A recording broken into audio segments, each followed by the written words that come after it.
नमस्कार, मैं हूं सिकंदर और आप देख रहे हैं हमारा यूट्यूब चैनल टेलीकॉम गुरु सिकंदर कुमार। और आप हमें हमारे फेसबुक पेज सिकंदर कुमार पर भी आप हमें देख सकते हैं। दरअसल आज मैं थोड़ा चिंतित हूँ। चिंता इस विषय की है कि जिस प्रकार से वोट बैंक के लिए लोग जो है हमारे धर्म ग्रंथों पर रेगुलर नेगेटिव कमेंट करते आ रहे हैं। उनमें से ही नेगेटिव कमेंट करने वाले हमारे यूपी के पूर्व मंत्री रह चुके हैं योगी सरकार के कैबिनेट में। उनका नाम आप सभी अच्छे तरीके से जानते होंगे। उनका नाम स्वामी प्रसाद मौर्य है। स्वामी प्रसाद मौर्य के बारे में मुझे समझ में नहीं आता कि वो हमेशा या तो अपने आप को लाइमलाइट में रखने की कोशिश करते हैं या फिर वह चाहते हैं कि लोग हमें जानें, क्योंकि विधायक की कुर्सी पहले ही चली जा चुकी है, बसपा से पहले ही निष्कासित किए जा चुके थे। इसके बाद में भारतीय जनता पार्टी को उन्होंने छोड़ दिया, है ना। बहुत सारी उनकी किरकिरी हुई, उन्हें मन तो लग नहीं रहा। वह किसी भी प्रकार से चाह रहे हैं कि हम पब्लिक फिगर बना रहे हैं, और तो उसको लेकर के उन्हें सिर्फ एक ही जो नेगेटिव कमेंट है वो रेगुलर बेसिस पे कर रहे हैं हिंदू ग्रंथ पर। उसी में से इन्होंने सबसे पहले एक कमेंट किया था रामचरितमानस को लेकर के, और वह चाहते हैं कि जितने भी धर्म गुरु हैं उनको लोग उसी प्रकार से मान सम्मान और प्रतिष्ठा दें। परंतु यह संभव कहाँ है? यदि जिसको कहते हैं ना, जस करनी तस भोग कहीं दाता, नरक जाते तब क्यों पछताता, जैसी करनी वैसी भरनी। यदि आप बबूल बोएंगे तो आम कहाँ से खाएंगे? तो निश्चित तौर पर यदि आप किसी भी मजहब के उनकी धार्मिक पुस्तकों पर यदि आप नेगेटिव कमेंट करते तो निश्चित तौर पर आपको प्रतिउत्तर मिलता है। और आप पहले ही कह चुके हैं कि हम बौद्ध धर्मावलंबी हैं, हमने बौद्ध धर्म को स्वीकार किया है। और तो आपको यह किसने अधिकार दिया? Who has given you right to raise a questions on Shrimad Bhagavad Gita, Ramcharitmanas and Ramayana? किसने अधिकार दिया? यदि आप पहले ही छोड़ चुके हैं कि भाई हम धर्मावलंबी हो चुके हैं, हम बौद्ध के बताए मार्गों का अनुसरण करते हैं, तो बुद्ध ने क्या मार्ग बताया था? बुद्ध ने कहा था अहिंसा, किसी धर्म के खिलाफ मत बोलो, है ना। सारे धर्म जो है से एक हैं, सबका अपना अपना पंथ है, अपनी अपनी चीज़ों को रखने का एक तरीका है। और आपको पता होना चाहिए कि गौतम बुद्ध स्वयं एक राज परिवार में पैदा हुए, है ना। वो स्वयं माता का परम भक्त थे, स्वयं देवी माँ का परम भक्त थे। इसके बाद में उन्होंने सारी वेद ग्रंथ को पढ़ा, है ना, शास्त्र की पढ़ाई की, हर तरीके से वह संपन्न राजकुमार हुए। बाद में किसी कारणवश में आप सभी उनकी कहानी जानते हैं, है ना, कि उनके इस शरीर से मोह भंग शुरू होना शुरू हो गया। इसका कारण यह था कि वह कहीं रास्ते से गुजर रहे थे तो उन्होंने देखा कि भाई कोई व्यक्ति रोगी है, कोई पीड़ित है, कोई बुजुर्ग हो चुका है, तड़प रहा है, छटपटा रहा है, उसको कोई देखने वाला नहीं है। तो एक कहावत थी कि उन्होंने सारथी से पूछा कि भाई ये सब क्यों हो रहा है? तो उन्होंने कहा कि भाई यह तो प्रकृति का नियम है। और इससे पहले भगवान ने 5000 वर्ष पहले ही भगवान श्री कृष्ण ने कहा था कि प्रकृति ही संसार का नियम है, परिवर्तन ही संसार का नियम है, इसको कोई चेंज नहीं कर सकता है। यदि आप बचपन हो तो निश्चित तौर पर आप एक समय के पास यौवन अवस्था को प्राप्त करोगे, यौवन अवस्था के पश्चात प्रौढ़ अवस्था में जाओगे, और उसके बाद वृद्धावस्था, और अंत जो अवस्था होगी वह मृत्यु होगी। तो भगवान ने तो पहले ही ये कह चुका है। और आप उसी प्रकार से आप चैलेंज करने चलते हैं किसी संत को, और संत से समझते हैं कि वह आपके विरुद्ध में वही आचरण करेगा और उसी प्रकार से आपको कहेगा कि महामहिम कहेगा। तो यह संभव नहीं है, क्योंकि एक तरफ आप किसी धार्मिक ग्रंथ के पुस्तक को मजाक बना रहे हैं और दूसरी तरफ आप उस पर भद्दा कमेंट करने की भी कोशिश कर रहे हैं। और ऐसे में आप चाह रहे हैं कि आपका एक जो संत है वह आपको सपोर्ट करे, जो कि यह पॉसिबल नहीं है। अभी एक टीवी डिबेट के दौरान में आपने नाम सुना होगा जगत गुरु रामभद्राचार्य जी के बारे में। आपको थोड़ा सा मैं विस्तृत रूप से जानकारी दे दूं कि जब रामभद्राचार्य जी से मौर्य साहब के बारे में पूछा जाता है कि मौर्य साहब के बारे में आपकी क्या है, उन्होंने इस प्रकार की रामचरितमानस पर, या फिर उनका कहना है कि जहाँ जहाँ जो अभी खुदाई का जो कार्यक्रम चल रहा है उसमें हर जगह जो है ना वो बौद्ध मठ और बौद्ध मंदिरों को तोड़ करके सनातन मंदिरों का निर्माण कराया गया है ना।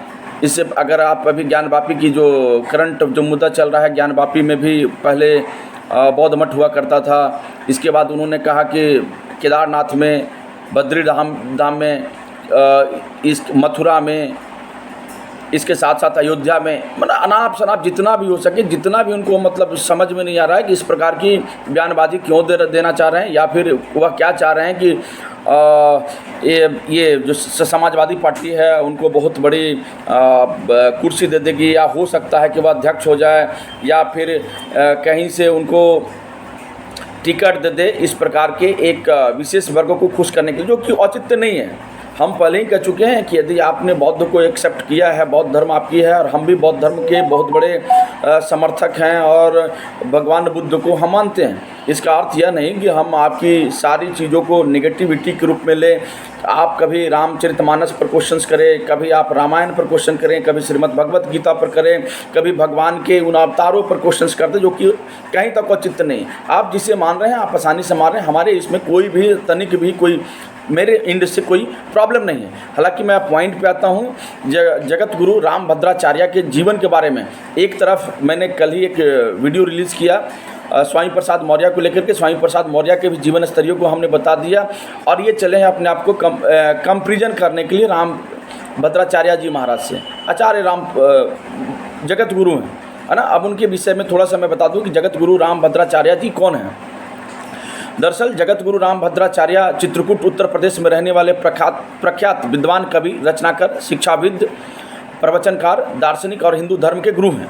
जगत गुरु रामभद्राचार्य जी महाराज, जिनको गोस्वामी तुलसीदास का ही रूप माना जाता है, रामभद्राचार्य जी को भारत सरकार द्वारा पद्म विभूषण से सम्मानित किया जा चुका है। वे इस आधुनिक काल के प्रसिद्ध ज्ञानी वक्ता हैं। आइए जानते हैं रामभद्राचार्य जी के बारे में, जीवन से जुड़े कुछ महत्वपूर्ण तथ्य। देखो, प्रसिद्ध प्रवचन वक्ता जगत गुरु स्वामी रामभद्राचार्य जी का जन्म मकर संक्रांति वाले दिन 14 जनवरी सन 1950 में सांडी खुर्द, जौनपुर उत्तर प्रदेश के एक सरयू ब्राह्मण ब्राह्मण परिवार में हुआ था। इनके पिता पंडित राजदेव मिश्र और इनकी माता का नाम सची देवी थी। जी एक धार्मिक महिला थी। इनके पिताजी की चचेरी बहन मीराबाई की बहुत बड़ी भक्त थी, और मीराबाई ने अपने काव्यों से श्री कृष्ण को गिरिधर नाम से संबोधित किया करती थी। अतः उन्होंने रामभद्राचार्य जी का नाम गिरिधर रखा, इसलिए उनका बचपन का नाम गिरिधर पड़ गया, ऐसी लोगों की कहना है। अब नाम उनका हो गया जगत गुरु स्वामी रामभद्राचार्य।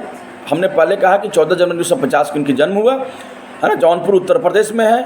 पिता के नाम राजदेव मिश्र हो गया, माता सची देवी हो गई, है ना। और उनको जो अवार्ड भारत सरकार द्वारा मिला है वो पद्म विभूषण मिला है। अब आगे थोड़ा सा बात कर लेते हैं। बचपन से इन्हें धार्मिक ज्ञान प्राप्त हुआ, और 4 वर्ष की अवस्था में रामभद्राचार्य जी की कविताएं करने लगे, और 8 साल की उम्र में वे भागवत कथा और राम कथा भी करने लगे।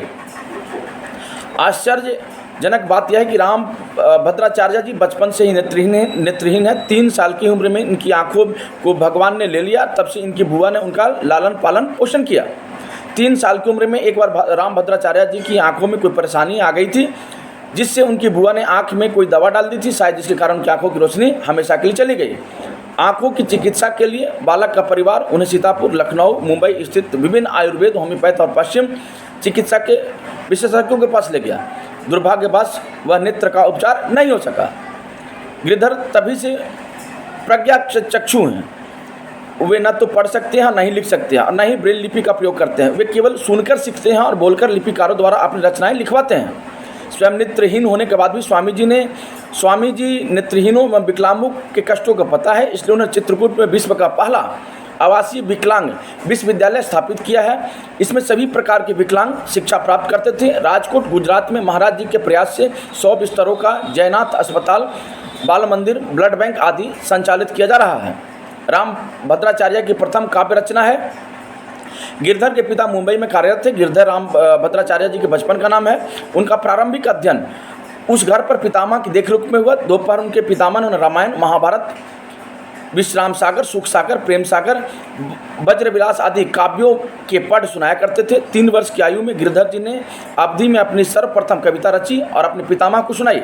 इस कविता में यशोदा माता गोपी को श्री कृष्ण से लड़ने के लिए उलाहना दे रही है। वह कविता निम्नलिखित है। कविता ये है मेरे गिरधारी जी से कहे लरी, तुम तरुणी मेरे गिरधर बालक काहे, भुजा पकड़ी सुसकी सुसकी मेरे गिरधर रोवत तू मुस्कुरात खरी, तू अहिरिन अतिशय झगराऊ बरबस आए खरी, गिरधर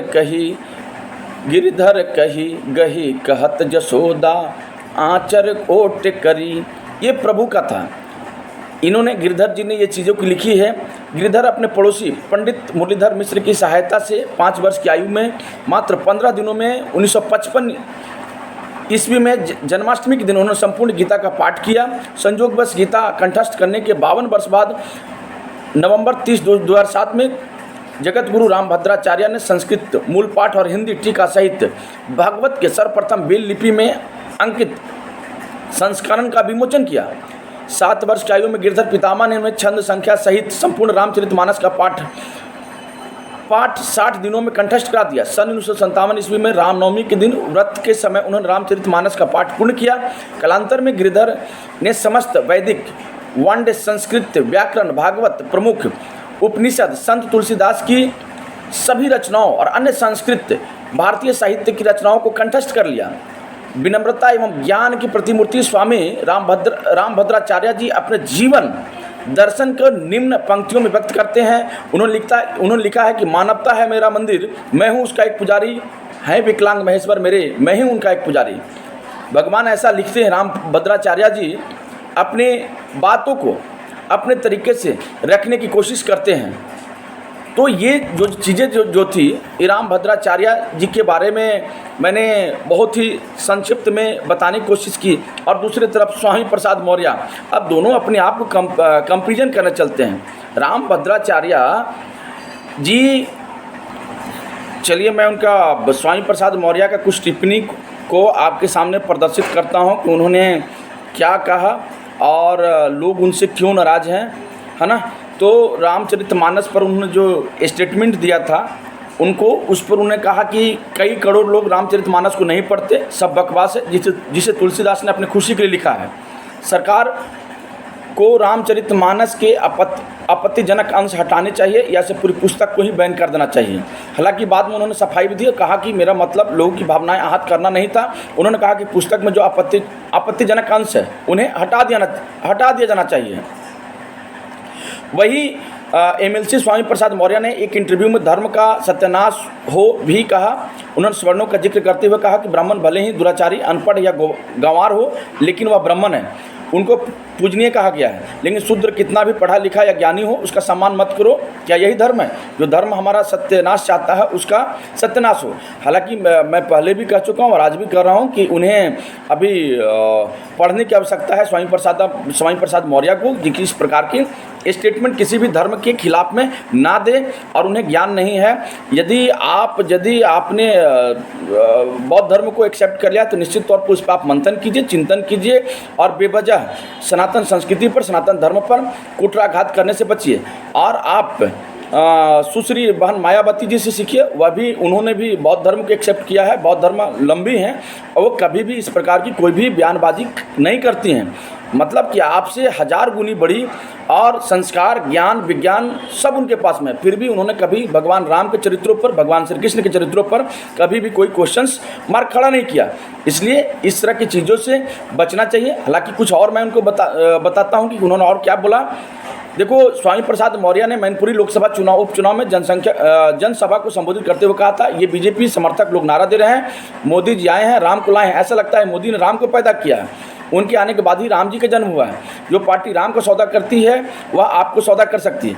इस प्रकार की बयानबाजी देने से उनको बचना चाहिए था। अब देवी देवताओं पर भी आपत्तिजनक टिप्पणी उनका सुन लीजिए। मौर्य ने एक बार कहा था कि हिंदू धर्म में सुअर को वाराह भगवान कहकर सम्मान दे सकते हैं, गधे को भवानी, चूहे को गणेश, उल्लू को लक्ष्मी की सवारी कहकर पूजा कर सकते हैं, लेकिन शूद्र को सम्मान नहीं दिया जाता। सोचिए कि किस तरीके से वो कट्टरपंथ की भाषा और कट्टरपंथ की सोच उनके दिल और दिमाग में चल रहा है, जो कि इस प्रकार की स्टेटमेंट देने से बचना चाहिए। हालांकि आप हिंदू धर्म में नहीं हैं, हिंदू धर्म का आपने पहले ही परित्याग कर चुका है, आप बौद्ध धर्मावलंबी हो, तो आपको यह चीज़ें बोलने से बचनी चाहिए, चूँकि यह अब सनातन का मामला है और इसमें अपना ज्ञान देने से अच्छा है कि आप अपने जो बौद्ध धर्मावलंबी हैं उन्हें समझाइए कि किस प्रकार से भगवान के द्वारा बताए गए मार्गों को अनुसरण करना चाहिए। अब देखो ना कि शादियों में गौरी गणेश की पूजा नहीं करनी चाहिए। उन्होंने क्या कहा, देखो स्वामी प्रसाद मौर्य ने 2014 में कहा था कि शादियों में गौरी गणेश की पूजा नहीं करनी चाहिए। उन्होंने कहा कि यह मनुवादी व्यवस्था में दलितों और पिछड़ों की गुमराह करके उन्हें गुलाम बनाने की साजिश है। बता दें कि वर्ष 2014 में स्वामी मौर्य ने बसपा के राष्ट्रीय महासचिव थे। इस मामले में उनके खिलाफ एक परिवाद दाखिल किया गया था, जिसके बाद उन्होंने 29/295 में तलब किया गया था, साथ ही गैर जमानती वारंट भी जारी किया गया था। तो उसके बाद में उन्होंने उसी प्रकार से एक और स्टेटमेंट पास किया कि अभी जितने भी मंदिरों में जो सुप्रीम कोर्ट या हाई कोर्ट के आदेशानुसार जो वहाँ पर कार्रवाई चल रही है, खोजबीन जारी की जा रही है, तो उससे पहले वहाँ पर बौद्ध मठ हुआ करते थे और वहाँ मंदिर नहीं हुआ करते थे। हालांकि उन्होंने इससे पहले भी अभी एक जो ज्ञानवापी का मामला जो अभी प्रकाश में आया है और उस पर लगातार हमको और आपको जो टीवी डिबेट में सुनने को मिलता है और चीज़ों को देख रहे हैं, उस पर भी उन्होंने कहा कि यहाँ पहले बौद्ध मठ हुआ करता था। इससे पहले उन्होंने ये भी कहा कि जो श्री कृष्ण जो जन्मभूमि है वहाँ भी बौद्ध मठ हुआ करता था। उन्होंने उसी प्रकार से केदारनाथ, उसी प्रकार से बद्रीनाथ, उन्होंने राम जन्मभूमि को लेकर भी सवाल खड़ा किए। तो सवाल यह उठता है कि क्या भगवान राम के पहले भगवान बुद्ध इस धरती पर आए? तो निश्चित तौर पर क्या बुद्ध के आने के बाद बौद्ध आया या बुद्ध पहले किसी और धर्म को अपना चुके थे? तो निश्चित तौर पे हर लोग जानता है, उनकी कहानियों को पहचानता है और समझता है कि गौतम बुद्ध जो थे वह राजा कुल में पैदा हुए थे, राज परिवार में थे, है ना। उनके पिता वहाँ का राजा हुआ करते थे और राजपूत परिवार में थे। उनका जन्म भरण करण पोषण, है ना, ब्राह्मणों के द्वारा हुआ और उनकी ज्ञान दीक्षा, हाँ होता है एक समय के पश्चात यदि कुछ जो चीज़ें थी हमारे सनातन में बलि प्रथा को लेकर के उनके मन में उद्वेन चल रहा था कि भाई इस प्रकार की चीज़ें नहीं होना चाहिए, जीव हिंसा नहीं होना चाहिए। निश्चित तौर पर मैं भी इसका प्रबल विरोधी हूँ कि बलि प्रथा is not a solution of any problem, ठीक है। और इससे पहले कई संत ऋषि महामुनि भी कह चुके हैं कि व्यक्ति को शाकाहारी होनी चाहिए।